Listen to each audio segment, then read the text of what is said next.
नमस्ते। इस नए विश्लेषण में बहुत बहुत स्वागत है। जब भी माइक्रोब्स यानी सूक्ष्म जीवों का जिक्र होता है तो अक्सर हमारे दिमाग में तुरंत बीमारियों, कीटाणुओं और संक्रमण का ही ख्याल आता है। लेकिन आज इस नैरेटिव को पूरी तरह से बदलने का समय आ गया है। आज हम उन अदृश्य नायकों की दुनिया में कदम रखने जा रहे हैं जो न केवल हमारे अस्तित्व के लिए जरूरी हैं, बल्कि मानव कल्याण में भी बहुत बड़ी भूमिका निभाते हैं। ये सिर्फ बीमारी फैलाने वाले जीव नहीं हैं, बल्कि सच कहूं तो ये हमारे सबसे जरूरी अदृश्य सहायक हैं। तो चलिए सीधे शुरू करते हैं। आज की चर्चा 4 हिस्सों में बटी है। पहले हमारे चारों ओर मौजूद सूक्ष्म जीव, फिर हमारी रसोई के अदृश्य रसोइये, उसके बाद औद्योगिक पैमाने पर इनका उपयोग और आखिर में जीवन रक्षक एंटीबायोटिक्स। तो पहला भाग, हमारे चारों ओर सूक्ष्म जीव। ये सोचना कि सूक्ष्म जीव केवल कीटाणु हैं, सबसे बड़ी गलतफहमी है। सच तो ये है कि इनकी सर्वव्यापकता सचमुच दिमाग को चकरा देने वाली है। ये हर जगह मौजूद हैं, और हर जगह से मेरा मतलब है सचमुच हर जगह। उबलते हुए 100 डिग्री सेल्सियस वाले तापीय छिद्रों से लेकर मिट्टी की गहरी परतों तक, यहाँ तक कि बर्फ की कई मीटर मोटी चादरों के नीचे और भयंकर एसिडिक वातावरण में भी, जहाँ किसी और तरह के जीवन की कल्पना भी नहीं की जा सकती, वहाँ भी ये सूक्ष्म जीव अपना घर बना लेते हैं। अब इन आकृतियों पर जरा गौर करें। ये कितनी अलग अलग तरह की हो सकती हैं।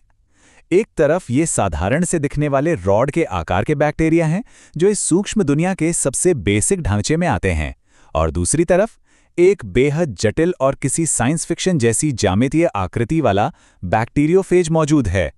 इनकी बनावट जितनी ज्यादा अलग है, इनके काम भी उतने ही हैरान करने वाले हैं।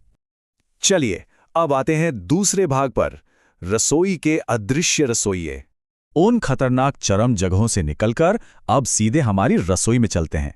रोज दूध से दही जमाने की साधारण सी लगने वाली प्रक्रिया को ही ले लीजिए। ये असल में लैक्टिक एसिड बैक्टीरिया यानी LAB का कमाल है।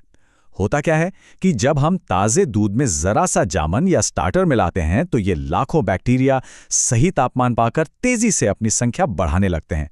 ये लैक्टिक एसिड बनाते हैं जिससे दूध का प्रोटीन जम जाता है। पर सबसे बढ़िया बात क्या है, इस पूरी प्रक्रिया में दही की पोषण गुणवत्ता काफी बढ़ जाती है। खासकर इसमें विटामिन B12 की मात्रा में भारी बढ़ोतरी होती है।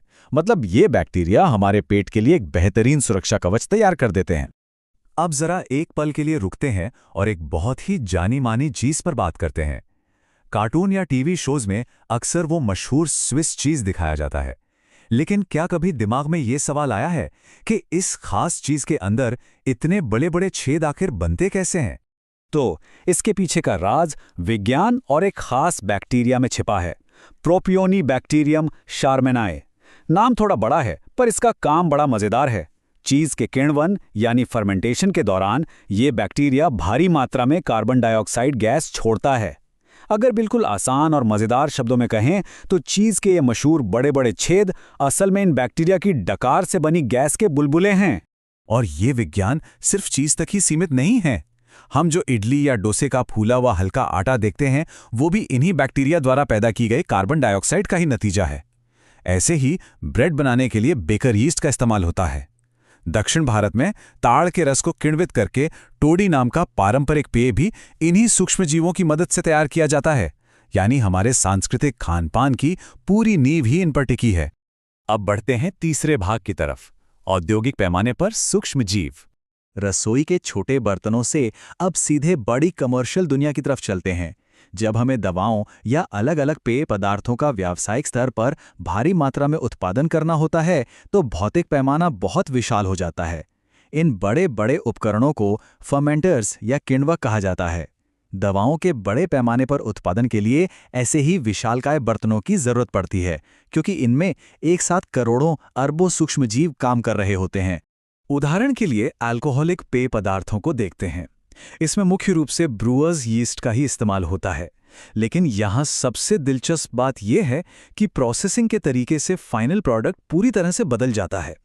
वाइन और बियर का उत्पादन बिना डिस्टिलेशन यानी बिना आसवन के होता है, जबकि विस्की, ब्रांडी और रम को किण्वित रसों के आसवन के जरिए तैयार किया जाता है।